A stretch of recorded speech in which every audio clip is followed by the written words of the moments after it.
తమరికి 8 మంది సోదరిమణులు, తమరొక్కరు. మేము 7 మంది అన్నదమ్ముళ్ళం, మాకొక్క సోదరిమణి. అంటే ఒకనాడు కుటుంబాలల్లో ఎక్కువ మంది సభ్యులు ఉండేటోళ్ళు. భట్టి విక్రమార్క గారు కూడా 6 బ్రదర్స్. సో మన కుటుంబాలన్నీ కూడా ఎక్కువ మంది ఉండడం వల్ల ఒక సోదరుడు ఒక సోదరిమనో తల్లిదండ్రులను చూసుకోకపోయినా ఇంకో సోదరుడు ఎవరో ఒకరు చూసుకునేవాళ్ళు. ఒక సోదరుడికి అవకాశం లేక ఉద్యోగరీత్యా ఇతర ప్రాంతాలకు పోయినా, ఇతర రాష్ట్రాలకు పోయినా, ఇతర దేశాలకు పోయినా ఇంటి పట్టున ఉండే సోదరుడు తల్లిదండ్రులను కాపాడుకుంటూ ఊర్లో వ్యవసాయం చేసుకుంటూ ఆ కుటుంబానికి తల్లిదండ్రులకు అండగా ఉండేది. ఇట్లా రకరకాల పరిస్థితుల వల్ల మనము ఉమ్మడి కుటుంబంతో పాటు కుటుంబంలో ఎక్కువ మంది సభ్యులు ఉండడం వల్ల ఆనాడు తల్లిదండ్రులకు అంత ఇబ్బంది బాధ కలిగేది కాదు. ఒక కొడుకు కాకపోయినా ఇంకో కొడుకు చూసుకుంటాడనో, పెద్ద కొడుకు కాకపోతే చిన్న కొడుకు దగ్గర ఉండొచ్చానో వాళ్ళకు ఒక ధైర్యం ఉండేది.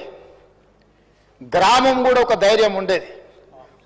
ఊరంతా మాకు అండగా నిలబడుతుంది, ఊరంతా మాకు భూమి ఉన్నా ఇల్లు ఉన్నా లేకపోయినా ఊరు మాకు అండగా నిలబడుతుందని ఊరు కూడా ఒక నమ్మకం, ఒక విశ్వాసం.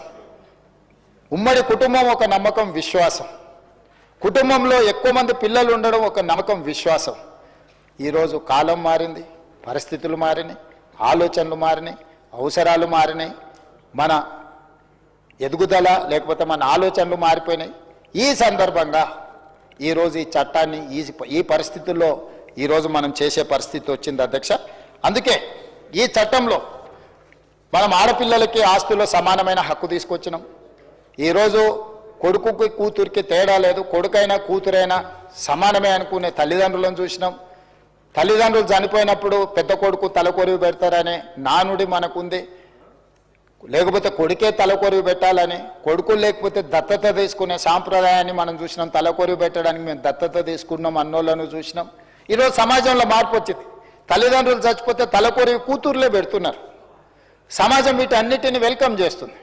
ఈరోజు కుటుంబ వ్యవస్థ, కుటుంబ నియంత్రణ వ్యవస్థ రావడం వల్ల మేమిద్దరం మాకు ఒక్కరనే పరిస్థితి వచ్చింది.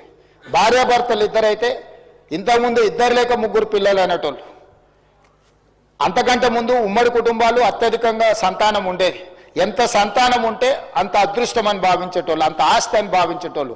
ఈరోజు పెద్ద సంతానం వద్దు, చీకు చింత లేని కుటుంబం, మేమిద్దరం మాకు ఒక్కరనే పరిస్థితి నినాదాలు వచ్చినాయి అధ్యక్ష. మరి ఈరోజు ఒక్కరో ఇద్దరో ఉంటే, ఆడకూతురులే ఉంటే, ఆడకూతురులకు తల్లిదండ్రుల మీద ప్రేమ ఉన్నా, వాళ్ళకి ఏదైనా సాయం చేయాలని ఉన్నా, ఆడబిడ్డ పుట్టింటి నుంచి మెట్టినింటికి పోగానే అత్తగారి వాళ్ళు తల్లిదండ్రులకు ఏమాత్రం సాయం చేయడానికి అవకాశమే లేదు, అవకాశం ఇవ్వనే వద్దనే విధానం.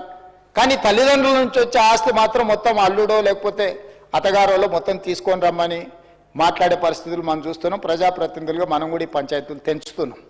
అందుకే ఈరోజు కుటుంబం అంటే కొడుకైనా బిడ్డైనా ఇద్దరు సమానమే. కొడుకుకు బిడ్డకు తేడా లేనప్పుడు, ఆస్తిలో అవకాశంలో సమానమైన హక్కులు ఉన్నప్పుడు, ఆడబిడ్డకు నిజంగా కొడుకుల కంటే కూడా ఆడబిడ్డలకు ఎక్కువ తల్లిదండ్రుల మీద అభిమానం, ప్రేమ ఉంటుంది. ఎక్కడున్నా కూడా వాళ్ళు కన్సర్న్ ఎక్స్ప్రెస్ చేస్తుంటారు. వాళ్ళ ఆరోగ్యమైన పరిస్థితి ఎట్లుంది, లేకపోతే వాళ్ళు తింటున్నారా తింటలేరా, సమయానికి మెడిసిన్స్ వేసుకుంటున్నారా లేదా, ఏదైనా ఇబ్బంది వచ్చిందంటే హాస్పిటల్లో చేరిందంటే మనం పోయినా పోకపోయినా మన సోదరి మనలే పోయి వాళ్ళతోని ఎక్కువ సమయం కేటాయించి, ఎంత వాళ్ళకి ఇష్టం ఉన్నా, కన్న తల్లిదండ్రుల మీద ఎంత ప్రేమ ఉన్నా, కట్టుకున్న వాళ్ళ ఒత్తిడి వల్ల వాళ్ళు ఉద్యోగస్తులైతే కూడా తల్లిదండ్రులకు కనీసం ఆసుపత్రి ఖర్చులకు కూడా చిల్లిగవ్వ ఖర్చు పెట్టని పరిస్థితులు ఈరోజు మనం చూస్తున్నాం అధ్యక్ష. నెల బతకడానికి అవసరమైన ఆర్థిక సహాయం చేయలేని పరిస్థితి. నిజంగా బిడ్డకి ఎంతో ప్రేమ ఉండి తల్లిదండ్రులకు ఏమి చెయ్యాలన్న కోరిక ఉన్నా ఈరోజు మెట్టింటి ఒత్తిడి వల్ల వాళ్ళు తల్లిదండ్రులను ఆదుకోలేని పరిస్థితి. ఇక్కడే మన ప్రభుత్వం ఆలోచన చేస్తుంది అధ్యక్ష. ఇక్కడి వరకు కొడుకుల గురించే మీరు ఆలోచన చేస్తారు. కూతురికి తల్లిదండ్రుల మీద ప్రేమ ఉన్నా, ఆ కూతురు తప్ప ఇంకే ఏ ఆధారం లేని తల్లిదండ్రులకు ఎక్కడికి వెళ్ళాలనో తెలియదు. మెట్టినింటికి కూతురునిస్తే తల్లిదండ్రులపై మెట్టినింట్లో ఉండలేని పరిస్థితి. కూతురు మెట్టినింటి నుంచి పుట్టినింటికి వచ్చే పరిస్థితి లేదు. ఆర్థికంగా తల్లిదండ్రులు వాళ్ళు కష్టపడ్డదంతా కూడా కూతుర్ని పెంచి పెద్ద చేసి ఒక ప్రభుత్వ ఉద్యోగం, ఒక ప్రైవేట్ ఉద్యోగం, ఒక ప్రయోజకురాల్ని చేసిన తర్వాత, ఒక పెళ్లి చేసి అత్తగారింటికి పంపించిన తర్వాత మానసికంగానే వీళ్ళు ఒక బలహీనపడమే కాదు, జీవన ఆధారం మీద కూడా ఎవరి మీద ఆధారపడాలనో తెలియని పరిస్థితులు. అందుకోసమే అధ్యక్ష ఈరోజు అన్ని రకాలుగా ఆలోచన చేసి ఒక సామాజిక బాధ్యతగా ఈనాడు నేను ప్రభుత్వ ఉద్యోగులు, ప్రైవేటు ఉద్యోగులు వీళ్ళ గురించి మాట్లాడతలేను. కొంతమంది ప్రజాప్రతినిధులు కూడా ఉన్నారు. నాకు తెలిసి ఒక ప్రజాప్రతినిధి చాలా పైకి వచ్చిండు.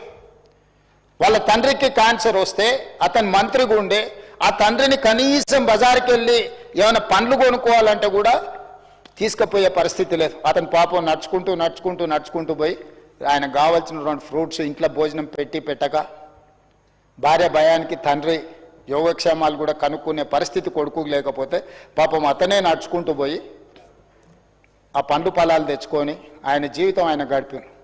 నాకు తెలుసు. ఒకసారి అతను నడుచుకుంటూ రోడ్డు పక్కన నడుచుకుంటూ వెళ్తే నేను అటు నుంచి వెళ్తున్నా ఆగిన.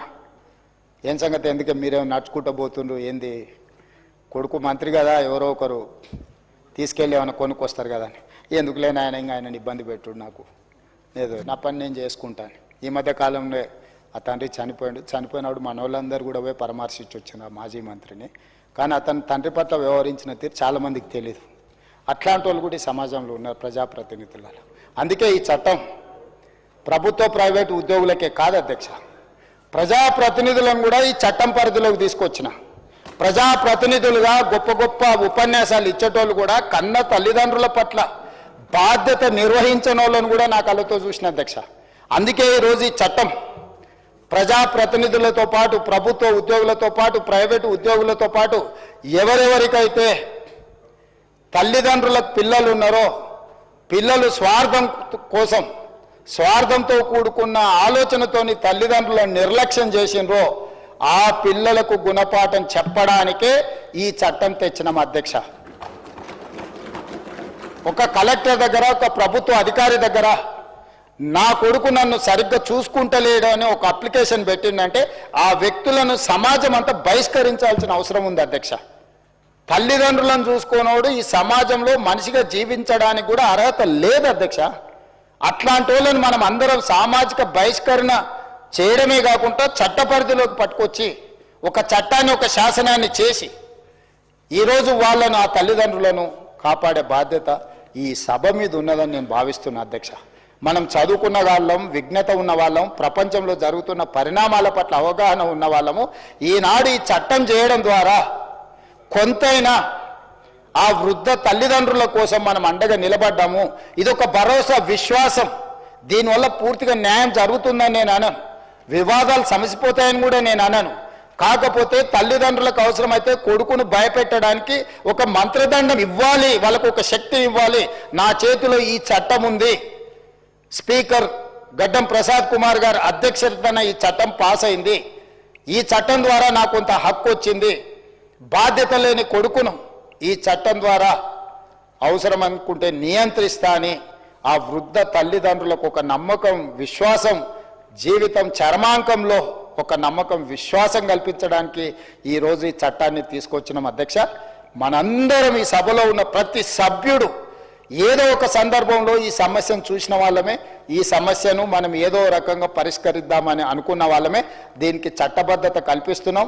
దయచేసి సభలో ఉన్న అందరు సభ్యులు, సభలో లేని సభ్యులకు కూడా నేను విజ్ఞప్తి చేస్తున్నా, బయట నుంచి అయినా మీరు మద్దతు ఇవ్వండి. ఇది సామాజిక బాధ్యతగా ఈ ప్రభుత్వం భావించి ఈ చట్టాన్ని తీసుకొచ్చింది. ఈ చట్టాన్ని the Telangana employees accountability and monitoring of parental support bill 2026 తమరి నాయకత్వంలో ఏకగ్రీవంగా ఆమోదించి